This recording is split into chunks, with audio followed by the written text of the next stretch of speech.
ফরহাদ, আপনি যেই কেন্দ্রে আছেন সেই কেন্দ্রের খবর প্রথমত আমরা জানতেই চাই, কেমন ভোট গ্রহণ চলছে।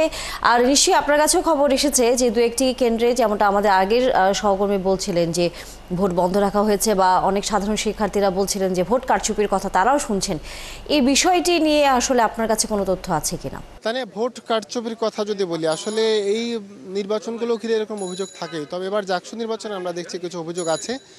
প্রত্যেকটা ছাত্র সংগঠন বিভিন্ন ধরনের অভিযোগ করছে। আমরা সকালবেলা যখন ছাত্রদল সমর্থিত প্যানেলের ভিপি প্রার্থীর সাথে কথা বলছিলাম, তিনি তখন বলছিলেন বিভিন্ন অনিয়ম নিয়ে। তিনি বলছিলেন যে ছাত্র শিবিরের সাবেক ছাত্র শিবিরের কেন্দ্রীয় নেতা যারা রয়েছেন বিশ্ববিদ্যালয়ের, তারা সকাল থেকে এখানে রয়েছেন, এখানে ঘোরাফেরা করছেন, শিক্ষার্থীদের সাথে কথা বলছেন। আবার বলছেন যে যেই ওএমআর শিটের যে ডিজিটালাইজ মাধ্যমে ভোট গণনা করা হবে, সেই ভোট গণনার যে মেশিন, সেই মেশিনটি প্রশ্নবিদ্ধ। তারা এটার বিরুদ্ধে কথা বলেছেন, ব্যালট পেপার নিয়ে কথা বলেছেন।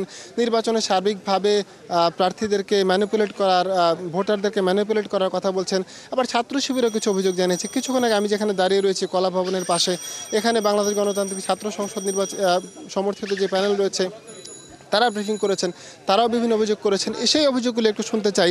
ছাত্র সংসদের গণতান্ত্রিক ছাত্র সংসদের প্রার্থী রয়েছেন আমাদের সাথে, জানবো আসলে কী ধরনের অভিযোগ আপনাদের, যে এত অভিযোগ করছেন। নির্বাচন নিয়ে কি শঙ্কা আপনাদের এখন কাজ করছে? আমরা যখন সকাল থেকে ভোট গ্রহণ শুরু হয়, আমরা দেখেছিলাম যে একদমই সুষ্ঠু পরিবেশে ভোট গ্রহণ চলতেছিল, কিন্তু যখনই সময় বাড়তে থাকে আমরা বিভিন্ন ধরনের অনিয়ম দুর্নীতি দেখতে থাকি। কেননা আমরা দেখেছি যে ভোট কেন্দ্রগুলোতে বিভিন্ন প্রার্থীর পক্ষে ভোটারদের হাতে লিফলেট দেওয়া হচ্ছে, বিভিন্ন ধরনের টোকেন দেওয়া হচ্ছে, যেগুলোর বিষয়ে একদমই নিষেধাজ্ঞা দেওয়া ছিল। কিন্তু তারপরেও আমরা বারবার রিটার্নিং কর্মকর্তাকে জানিয়েছি, তারা কোনো ধরনের ব্যবস্থা নেয় নাই, কোনো ধরনের তদারকি করে নাই। এর পাশাপাশি আমরা দেখেছি কিছু কিছু কেন্দ্রে প্রার্থীদের প্রবেশ নিষেধ থাকলেও তারা সেই নিষেধাজ্ঞা অমান্য করে একদমই হম্বিতম্বি করে কেন্দ্রগুলোতে ঢুকে যাচ্ছে এবং সেখানে একটা বিশৃঙ্খল পরিবেশ তৈরি করতেছে। আবার আমরা দেখেছি যে কিছু কিছু কেন্দ্রে তারা ইচ্ছাকৃত বিশৃঙ্খলা তৈরি করে সেখানে ভোট গ্রহণ বন্ধ রেখেছে, এবং ভোট গ্রহণ বন্ধ রেখে সেখান থেকে সাংবাদিকদেরও বাইরে বের করে দেওয়া হয়েছে। তো এই সামগ্রিক বিষয়গুলো আমাদের মনে শঙ্কা তৈরি করছে।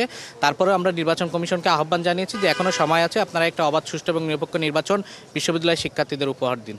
যদি এমন পরিবেশ চলতে থাকে, আপনাদের সংখ্যা যদি এরকম থাকে যে আপনারা ওএমআর শিট নিয়ে কথা বলছেন, আপনারা ওএমআর মেশিন নিয়ে কথা বলছেন, এগুলো নিয়ে আপনারা সন্দেহ প্রকাশ করছেন, এসব থাকে আপনাদেরকে নির্বাচন শেষমেশ বয়কট করবেন, বা এরকম কোনো চিন্তা ভাবনা আছে আপনাদের? এখন পর্যন্ত আমাদের এই ধরনের কোনো চিন্তাভাবনা নাই, কেননা দীর্ঘ 33 বছর পর নির্বাচন হচ্ছে। এই নির্বাচনটা অনেকের ত্যাগ শ্রমের ফসল। সেই জায়গা থেকে আমরা মনে করি যে নির্বাচনটা যাতে সুষ্ঠুভাবে সম্পন্ন করা যায়, সেই বিষয়ে আমরা নির্বাচন কমিশনকে আহ্বান জানিয়েছি এবং তাদেরকে আমরা বলেছি যে প্রয়োজনে আমরা আপনাদেরকে সহযোগিতা করছি, আপনারা তারপরেও একটা অংশগ্রহণমূলক নির্বাচন আয়োজন করুন এবং নির্বাচনটা যাতে একদম সুষ্ঠু পরিবেশে শেষ হয়। শেষ প্রশ্ন করবো, আপনারা ওএমআর ব্যালট পেপার এবং ওএমআর মেশিন নিয়ে আপনারা অভিযোগ করছেন যে একটা নির্দিষ্ট দল থেকে এগুলো দেয়া হয়েছে। এখানে এরকম সন্দেহ যদি থাকে, তাহলে নির্বাচনটাকে শেষমেশ প্রশ্নবিদ্ধ ছাড়া নির্বাচন হবে বলে মনে করেন? আমরা গতকাল আসলে সামাজিক যোগাযোগ মাধ্যমে দেখেছি যে এই বিষয়টি ছড়িয়েছে, তো এরপর থেকেই আমরা প্রতিবাদ জানিয়েছিলাম এবং নির্বাচন কমিশন জানিয়েছিল যে এই বিষয়টা তারা সুরাহা করবে, কিন্তু এখন পর্যন্ত কোনো স্পষ্ট বক্তব্য দেয় নেই।